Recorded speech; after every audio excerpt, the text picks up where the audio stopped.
वादग्रस्त IAS अधिकारी पूजा खेडकर यांच्या मी गावात आहे आणि हे त्यांच्या गावातले ग्रामस्थ आहेत. याच ठिकाणी त्यांच्या आई मनोरमा खेडकर आणि वडील दिलीप खेडकर या ठिकाणी राहतात. पंचवार्षिक जर पाहिलं तर गेल्या पंचवार्षिक मध्ये मनोरमा खेडकर जे आहेत त्याच या गावाच्या सरपंच होत्या आणि आज त्यांच्याच पाठीमागे संपूर्ण गाव आपल्याला पाहायला मिळते. माझ्यासोबत सरपंच आहे तिथले. काय तुम्ही ठराव नेमका आज घेतलाय? की माझं असं म्हणणं आहे की मी एक सरपंच नात्याने एक सांगतो की जे झालेला आपला मनोरमा खेडकरवर हल्ला झाला आणि त्या प्रकरणामध्ये जे मागचं दाखवलं नाही, त्यांनी जे दाखवलं ते फक्त रिव्हॉल्वर दाखवली, पण ते मागचं जे एखाद्या व्यक्तीवर हल्ला एक होत नसतो. तो हल्ला काहीतरी बाचाबाची झाल्याच्या नंतरच होत असतो. पण माझा असा विषय आहे की ते मागचं का कारण नाही दाखवले त्यांनी, जे समोर आपलं मनोरमा ताईला दाखवलं रिव्हॉल्वरचं, ते मागचं ते लाकूड घेतलेलं त्या माणसाने त्या व्यक्तीने का नाही दाखवलं? ते दाखवायला पाहिजे होतं ना. मनोरमा ताई एक का उच्चारत्या? असं होणार नाही. हे कधीही माझं असं मत आहे की मीडियावाल्याने ते मागचं जे आहे का ते कारस्थान ते दाखवायला पाहिजे होतं की आमच्या ताई. तुम्ही आज ठराव काय काय म्हणून की घेतला? माझा असा ठराव आहे की आज मी माझ्या सर्व गावकऱ्याच्या वतीने मी एक ठराव देतो की आमच्या मनोरमा ताईला ह्या गोष्टीमध्ये एक निर्दोष सुटावं, म्हणून मी माझ्या ग्रामपंचायत वतीने एक ठराव घेतो. आज ठराव झालेला आहे. काय प्रमुख मागण्या त्या ठरावामध्ये होत्या आणि पुढचं आता पाऊल काय राहणार आहे? या ठरावामध्ये गेली आम्ही 8-10 दिवसापासून पाहतोय संपूर्ण महाराष्ट्रभर एक वेगळ्या प्रकरण की कुठल्या तरी राजकीय षडयंत्राच्या माध्यमातून बाहेर पडलेलं आहे. आमच्या डॉक्टर पूजाताई खेडकर यांच्यावरती वेगळ्या प्रकारचे आरोप केले गेले, मात्र या आरोपाबरोबरच संपूर्ण खेडकर कुटुंबियाला या प्रकरणामध्ये गोवलं जात आहे असं कुठंतरी दिसतंय.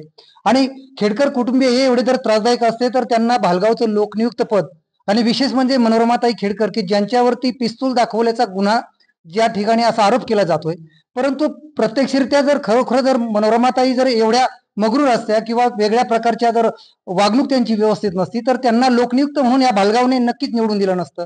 आणि विशेष म्हणजे त्यांची 5 वर्षातील कारकीर्द पाहता त्यांनी संपूर्ण गावचा केलेला विकास आणि भालगावकरांना दिलेलं एक गावचं गावपण हे पाहता मनोरमाताई अशा प्रकारची कुठलीही वेगळ्या स्वरूपाची चूक करू शकत नाहीत.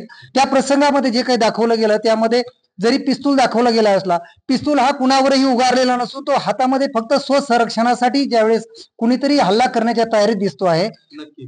मात्र एका महिला सरपंचाला पिस्तूल बाळगण्याची का असं गरज पडली? या आधी काही असे प्रकार झाले होते त्यांच्यावरती हल्ल्याचे? एक महिला पिस्तूल वापरते म्हणजे काय समजायचं? नाही, आतापर्यंत कुठलाही हल्ला किंवा असली गोष्ट झालेली नाही. त्या आमच्या भालगावातून निवडून दिलेल्या सरपंच आहेत नियुक्त भालगावच्या, आणि त्यांनी या गावाकरता फार केलं. रस्ते केले, सगळ्या सुविधा केल्या, गटार केले, ह्या गोष्टी टोटल आमच्या गावाकरता भरपूर केल्या आणि ते असला पाऊल उचलू शकत नाही. पण निश्चितच मात्र एका महिलेकडे पिस्तूल का बाळगण्याची वेळ येते? कशामुळे पिस्तूल बाळगतात ते स्वतःचं संरक्षण करतात. आता त्या ठिकाणी मुळशीमध्ये त्यांच्यावर प्राणघातक हल्ला झाला. कुठेतरी शेजाऱ्याचा वाद होतच असतो, बांधावरून होतो, कशावरून होतो, माझा होतो. मग त्या ठिकाणी समोरच्यानी जर कुठला विचार नाही केला आणि मला जीव मारण्याचा जर प्रयत्नच केला गुंडशाही वापरून, दतीमशाही वापरून, त्या टायमाला माझ्याकडे संरक्षणाकरता काहीतरी पाहिजे, म्हणून अधिकृतरित्या त्यांनी हे संरक्षण स्वतःचं व्हावं. कोणाला हेतू पुरस्कार आपल्याला मारायचं नाही, पण आपल्याला जर कोणी मारू लागला तर आपलं संरक्षण स्वतः आपण एकटे जर असेल, स्त्री असेल तर आपल्याला व्हायला पाहिजे, म्हणून अधिकृत परवानगी घेऊन बॉडीगार्ड सोबत असताना हे त्यांना पिस्तूल काढण्याची वेळ येते. बॉडीगार्डाने तणाव फाकण्याकरता तणाव दूर केला. नंतर तिथले लोक नाही ऐकले, त्यांनी मनोरमाताईच्या धावले, हाणायला मारायला धावले आणि त्यानंतर प्रवृत्त करण्यास जे खेडकरांची जी मुलगी आहे, जे सध्या IAS अधिकारी म्हणून आहेत, मात्र त्यांच्यावरतीही गंभीर आरोप आहेत. तुम्ही लहानपणापासून पूजा खेडकरांना बघितलेला असेल, त्याही धतिंग करतात. प्रशासनामध्ये तशी त्यांची तक्रार आहे आणि आज त्यांची प्रशिक्षणार्थी जी चाचणी होती, जे प्रशिक्षण होतं तेही सरकारनं थांबवलं. खरं तर काय माहिती का, त्यांच्यावर जे आरोप केलेले आहेत त्यासाठी त्यांची एक कमिटी नियुक्त केली आहे. माझी आपल्या माध्यमातून सगळ्या मीडियाला एक विनंती असेल की त्यांच्यावर जी कमिटी नेमली त्या कमिटीचा निर्णय येऊपर्यंत आपण सर्वांनी शांत राहणं आवश्यक आहे असं मला वाटतं. उगाचची कल्पे की मी एकमेकावर करण्यात काही अर्थ नाही. जर त्या दोषी असतील तर 100% त्यांच्यावर कार्यवाही होईल. आणि झाली पाहिजे या मताचा मी पण आहे. पण त्याच्याबरोबर सगळं पूर्ण खेडकर कुटुंबियाला घेरात घेणं किंवा त्यांच्यावर इतर चिखलफेक करणं, त्यांच्या मातोश्रीचे कधीतरी व्हिडिओ दाखवणं, खऱ्या अर्थानं त्यांच्यावर जे अन्याय त्यावेळेस आता म्हणजे अन्याय होतोय मीडियाच्या माध्यमातून, त्याची पार्श्वभूमी जर लक्षात घेतली तर आधी त्या लोकांनी त्यांच्यावर जीवघेणा हल्ला केलाय. त्यांच्याकडं दांडे घेतलेले व्हिडिओ पण आहेत त्यांच्याजवळ त्यांच्यावर मारण्यासाठी. त्यांच्या बॉडीगार्डनी त्यांना रोखण्याचा प्रयत्न केला, पण जेव्हा सगळा समाज अंगावर येतोय असं लक्षात आल्यानंतर स्वतः पूजा खेडकर यांच्या मातोश्री मनोरमाताई खेडकर यांनी स्वतःजवळ एक लायसन्सचं पिस्तूल बाहेर काढलं आणि जमाव पांगवण्यासाठी प्रयत्न केला. स्वतःचं संरक्षण करण्यासाठी त्यांनी स्वतः प्रयत्न केला. तो कोणाला मारण्याच्या उद्देशाने बाहेर काढलेला नव्हता, तर स्वतःला जीव वाचवण्यासाठी त्यांनी प्रयत्न केला होता. दिलीप खेडकर यांच्यावरती आरोप आहेत. त्यांची मुलगी संध्या अधिकारी आहे म्हणून कुठेतरी प्रशासनाचा उपयोग करण्यात आला. त्यांच्या गाडीवरही भारत सरकार नाव लिहिलेलं होतं म्हणून त्यांच्यावर गुन्हा दाखल झाला. हे कुठं अतिरेक आहे असं वाटत नव्हतं? हे पहा, एक अल्पसमाजात जन्मलेली पूजा खेडकर ही भालगावची कन्या आहे. वास्तविक पाहता अभ्यास करून ती IAS अधिकारी झालेली आहे. परंतु जिल्ह्यातील पुढाऱ्यांनी वडिलाच्या राजकारणाचा रोष काढण्यासाठी विनाकारण आमच्या पूजाताईला बळी केलेलं आहे. परंतु जोपर्यंत पूजाताईला न्याय मिळत नाही तोपर्यंत भालगाव त्यांच्या पूर्ण पाठीशी आहे. दिलीप खेडकर हे वंचित बहुजन आघाडीकडून निवडणूक लढले म्हणून हे सगळं होतंय असं म्हणायचं? अगदी बरोबर आहे. ह्या जिल्ह्यातील एक प्रस्थापित अशी पुढे आहे की त्यांना वाटतं राजकारण, सर्वच पक्षाच्या लोकांना वाटतं राजकारण हा आमचाच परिवाराचा व्यवसाय आहे, याच्यात कोणी येऊ नये. परंतु राजकारण सर्वांनाच करण्याचा अधिकार आहे. राजकारण रोष धरून सर्व जिल्ह्यातील सर्व पुढाऱ्यांनी दिलीप साहेबांना या संबंधी टार्गेट केलेलं आहे. कोण प्रस्थापित पुढारी आहेत? नाव काय घेत नाहीत सर्वच ग्रामस्थ? पक्षाचे दबाव आहे? पुढारी, सर्वच पक्षाचे पुढारी यामध्ये सामील आहेत असं आमचं गावकऱ्याच म्हणणं आहे. आता कोणत्या पुढाऱ्यांनी केलंय हे मीडियावाल्याला माहिती आहे आणि सर्वांनाच माहिती आहे. मात्र ग्रामस्थांनाही पुढाकार घेतला पाहिजे. आता हे सगळं सांगितलं पाहिजे, सत्य काय असत्य काय. एकीकडे तुमची जी धतिंग आहे तेही बाहेर पडते, दुसरीकडे तुम्ही समर्थनात म्हणताय की त्यांचं काम चांगलं होतं. कसं समजायचं? ग्रामस्थांच्या वतीने आज ग्रामपंचायतचं ठराव देण्यात येत आहे आणि काम आहे ते समजा व्हिडिओच्या माध्यमातून तुम्ही पाहणारच आहेत.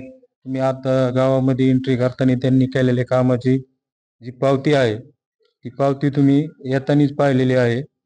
आणि उर्वरित जो भाग राहिला समजा तो ग्रामस्थांच्या वतीने तुम्हाला जे मुद्दे मांडण्यात आलेले आहेत आणि जे काही खोटी माहिती प्रसार माध्यमाच्या माध्यमातून होती, परवा मीडियावाले येऊन गेले, प्रस्थापितांच्या याच्या विरोधात जे गावकरी बोलले ते मीडियावाल्यांनी दाबण्याचा प्रकार केला.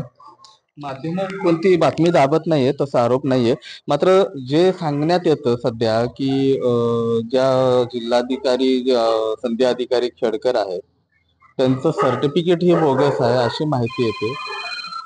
जे काय असेल समजा सर्टिफिकेटचा जो विषय तो समिती बघून घेईन. त्याच्यावर एक समिती नेमलेली आहे. ते काय आपल्या हातामधला विषय नाही तो.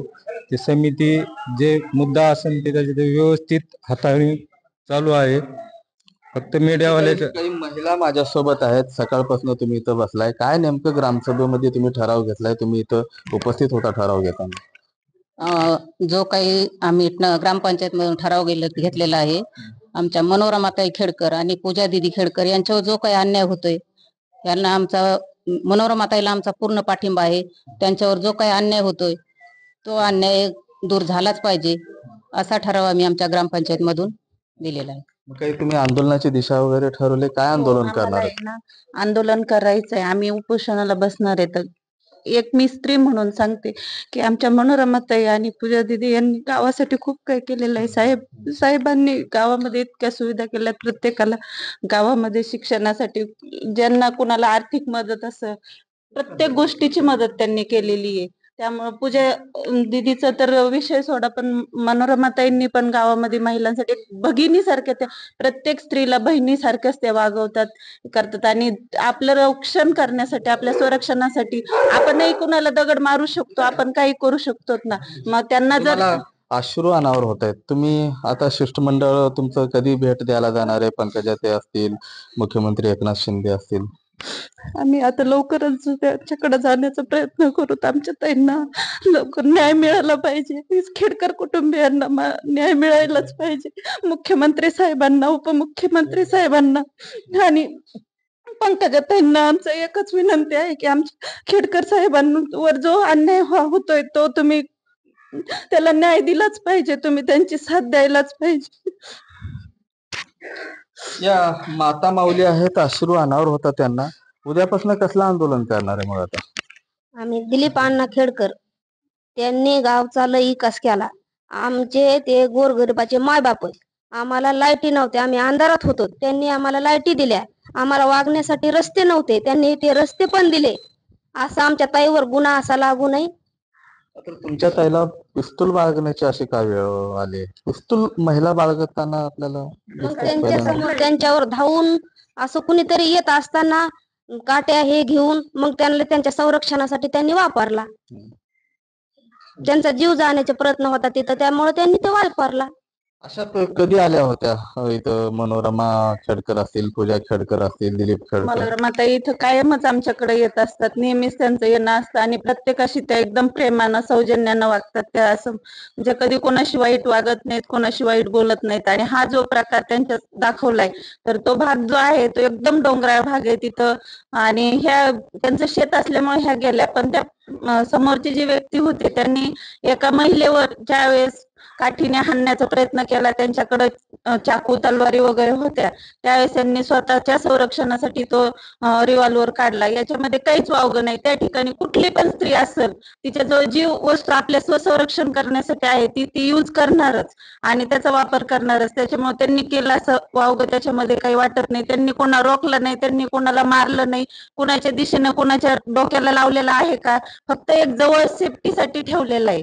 त्यामुळे ते असं यांनी करायला नाही पाहिजे. पूजा खेडकर यांच्या बाबतीत जे आहे ते सरकार पाहून घेईल. मात्र दुसरीकडे मनोरमा जे खेडकर आहेत त्यांच्या पाठीशी मात्र संपूर्ण गाव उभा आहे. परिस्थिती वेगळी होती, मात्र माध्यमात व्हिडिओ फक्त पिस्तूल दाखवण्यात येतोय. मात्र 15 मिनिट आधीचे जर व्हिडिओ पाहिले तर त्या ठिकाणी काही लोक चाकू, तलवारी आणि हातात काट्या घेऊन आले होते. त्यामुळे संरक्षणासाठी त्यांना त्यांची पिस्तूल काढावी लागली. जी पिस्तूल जी आहे ते परवाना असलेली आहे असे म्हणतात. आता उद्यापासून या गावामध्ये महिला आक्रमक झालेले, पुरुष आक्रमक झालेले. आता अन्नत्याग आंदोलन जो आहे तो सुरू करणार आहे. जोपर्यंत न्याय मिळणार नाही, जोपर्यंत खरी बाजू समोर येणार नाही, तोपर्यंत आमचं आंदोलन कदाचित या गावातून थेट मुंबईपर्यंत जाईल असा जो इशारा आहे इथल्या आता ग्रामस्थांनी दिलेला आहे. कॅमेरा पर्सन अक्षय रडेसह मी महेंद्र कुमार मुधोळकर, TV9 मराठी, भालगाव, अहमदनगर.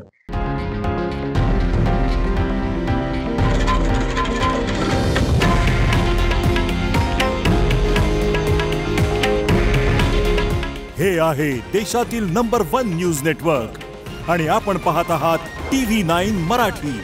काळजी तुमची, हित महाराष्ट्राचं.